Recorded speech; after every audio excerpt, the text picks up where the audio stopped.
Unfortunately, while I was doing my research, I just came to the conclusion that now Brazil not only has a convicted felon for political corruption as president, Ignacio Lula da Silva, but now has a totalitarian operator as the Chief Justice of the Supreme Court called Alexandre de Moraes. Wow.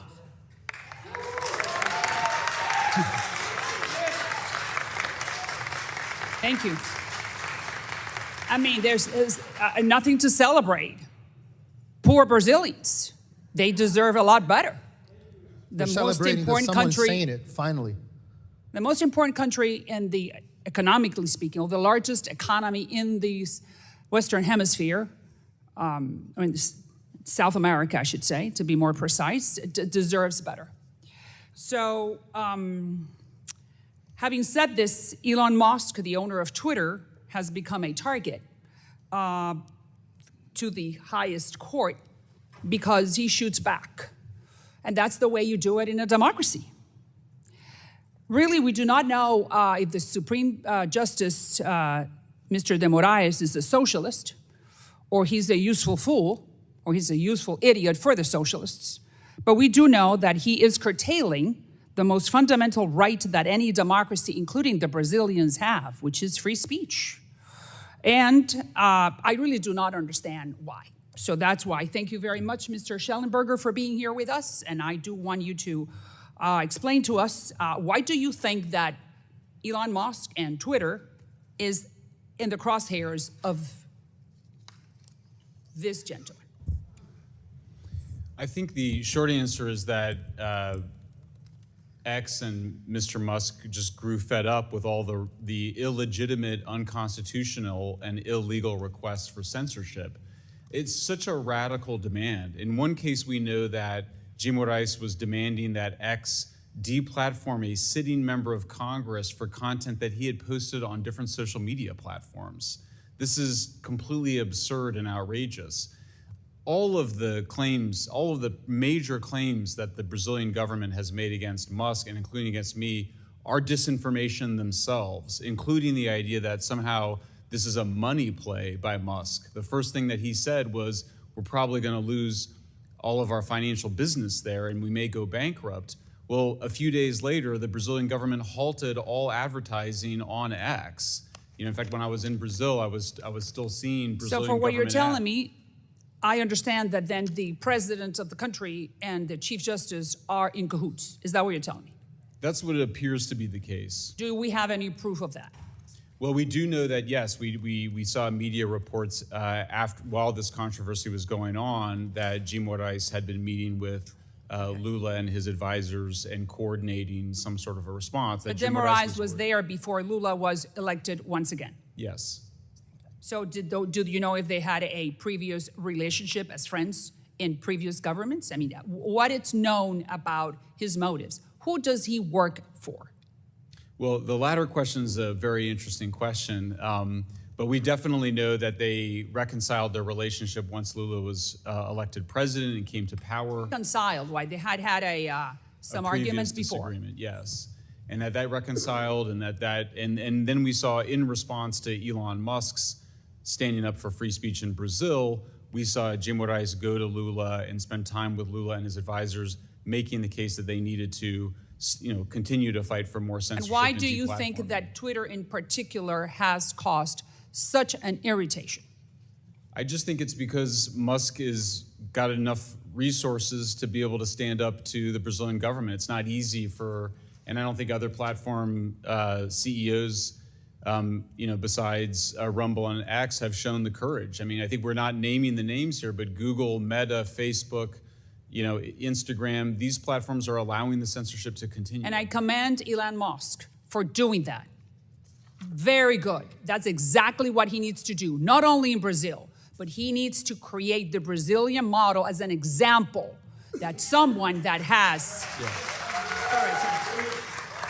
He needs to create an example, not only for Brazil, but for the United States and for the rest of the hemisphere, that you do not mess with free speech. Across the board. It does not matter what you're saying, you have the right to say it as long as it does not bring violence, period.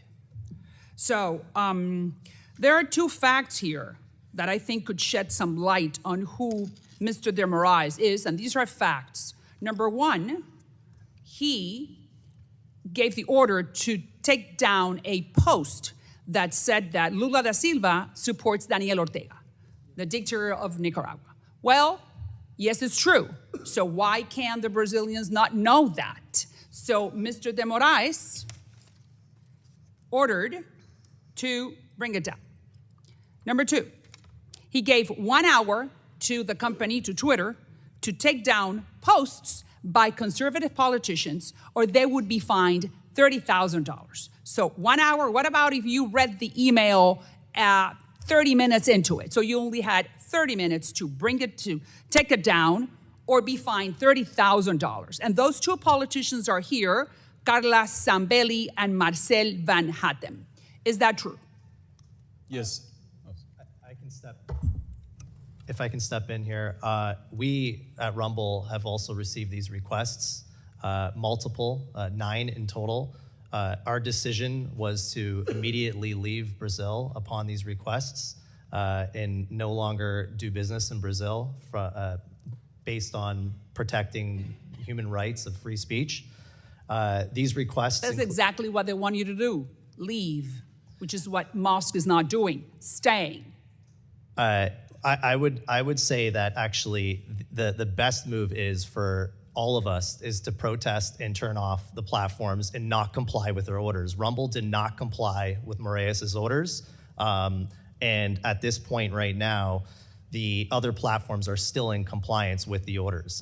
Those accounts are banned on those other platforms. On Rumble, we did not ban those accounts. We left the country under the principle of free expression and protecting the human right of free expression. So I believe the best course of action is to all in protest shut off in Brazil and let the entire nation know that this is unacceptable so that everyone in that country can then protest in their government to push back against this type of behavior. But does the average Brazilian have any type of recourse to fight this back? I would say they don't, because they're working. And they're busy, and they're trying to make a living. So so my next question is, what can we do from this platform, to all of you, what can we do from this platform to protect the average Brazilian to read on Twitter, on any social media platform, whatever they want to, which is their right? What can we do as members of Congress? Either one. Well, at the end of my remarks, I offer 4 suggestions. The first one is keep doing what you guys are doing here and then on Committee on the Judiciary, which is shed light to the issues in Brazil. I can say here what people can't in Brazil, and that's why they target me so hardly. The second thing, and you're all welcome, I mean it, to visit Brazil.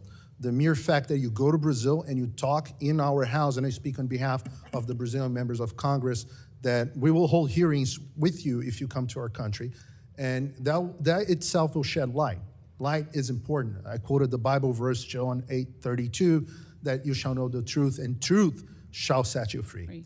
The second is that you have immense power in oversight the executive branch, and the Biden administration has been a force for censorship. They enabled Moraes, and they have been enabling Moraes since the beginning. Not only them, but deep state agents as well, have FBI agents meeting TSC technicians. But has the Biden administration picked up the phone and reached out to the Chief Justice and explained their disgust for what is happening? I think they support what's happening. They support what's happened. They did. They actually sent the CIA director. They sent Jake Sullivan as well. They sent the Pentagon chiefs to Brazil in order to threaten Brazilian public officials, military leaders, to not challenge Moraes. That's what he's referring when he says, "Well, a coup didn't happen." It's not, no one ever thought of a coup. It's a complete lie.